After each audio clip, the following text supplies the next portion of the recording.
Welcome to Storytime with Miss Alicia. Today's story is Roasted Peanuts by Tim Egan.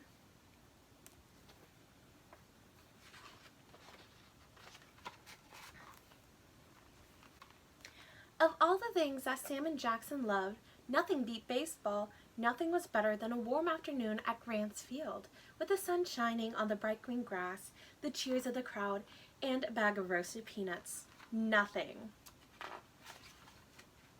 As far back as they could remember, the two of them had always played ball together. Sam was an amazing athlete. He was very strong and fast, and most folks assumed that one day he'd play for the big leagues. Jackson was another story. One might expect him to be quick and agile, but that wasn't the case. He was the slowest cat anyone had ever seen. He couldn't hit the ball if he tried, and he rarely caught it, even when it was thrown right to him. He did, however, have a terrific arm. He could throw really far with great accuracy, and Sam, being a good friend, always encouraged him. "Another great throw," he'd say. "You're a natural, Jackson."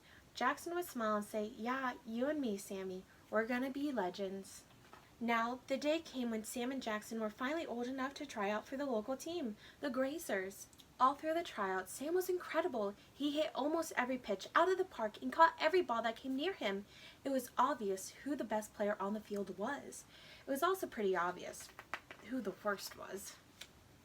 Although he threw the ball well, Jackson didn't throw fast enough to be a pitcher. He never even came close to hitting a ball, let alone catching one, and he ran so slowly that some folks actually started laughing. It was a tough day for Jackson, and he went home feeling very defeated.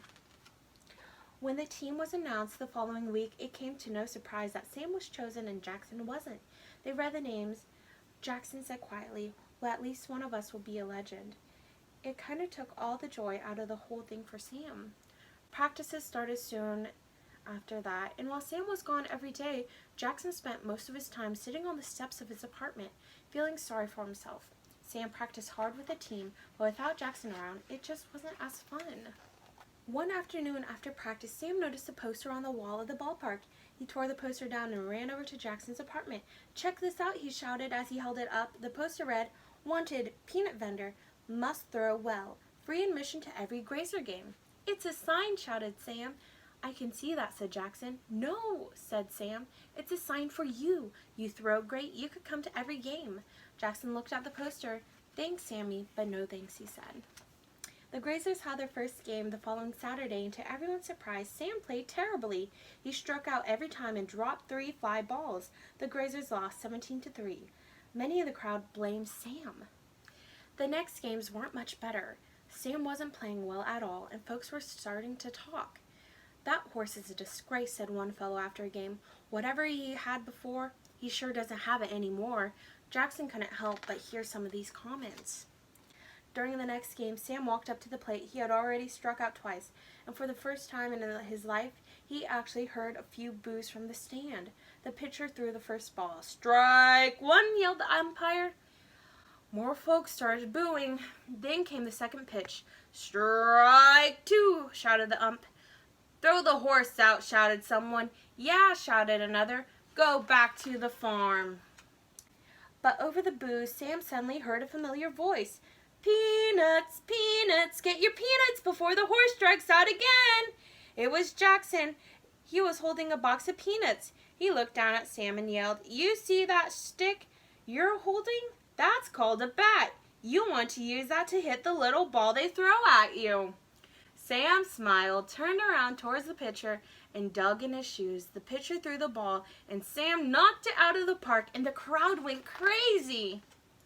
As Sam rounded the bases, a lady yelled, "Hey, peanut guy, over here!" The lady was a few sections away, and Jackson didn't feel like walking that far. He just threw the bag of peanuts.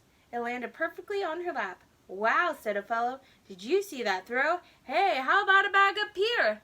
This guy was at the top of the bleachers. Jackson pulled back and threw another bag, and again it landed right on the guy's lap. "Amazing," shouted someone else. Jackson kept throwing the bag of peanuts so perfectly, but by the 5th inning, the crowd was watching him as much as the game. As the season continued, Sam played brilliantly, and the Grazers started winning every game, and with each game, Jackson became more well-known himself. It became a tradition to let him get really far away before yelling, "Hey, Jackson, over here!" His record was an unbelievable 63 rows away. Sometimes after the game, Sam and Jackson would stand together outside the park and sign autographs. The season came down to the final game on October 26th, but the other team, the Barkers, were also very good. In the bottom of the ninth inning, the score was tied 7-7. There were 2 outs with a cow on third, and Sam was at bat. He swung at the first pitch and missed. As the crowd moaned, a lady yelled, "Hey, Jackson, over here!" Jackson turned and looked. She was at least 100 rows away, and he couldn't think how he could throw that far. The pitcher threw the second pitch, strike 2.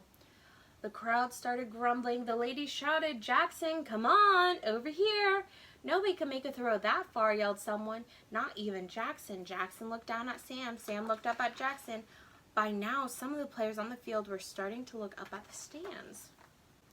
The pitcher threw the third pitch, and just as Jackson threw his bag of peanuts, Sam swung the ball and it hit it perfectly.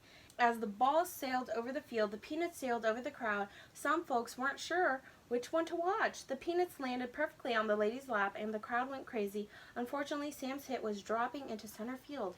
It would be an easy out, but the guy playing center field had been so busy watching Jackson's throw that the ball hit him right on the head, and the cow on third base ran home and scored the winning run.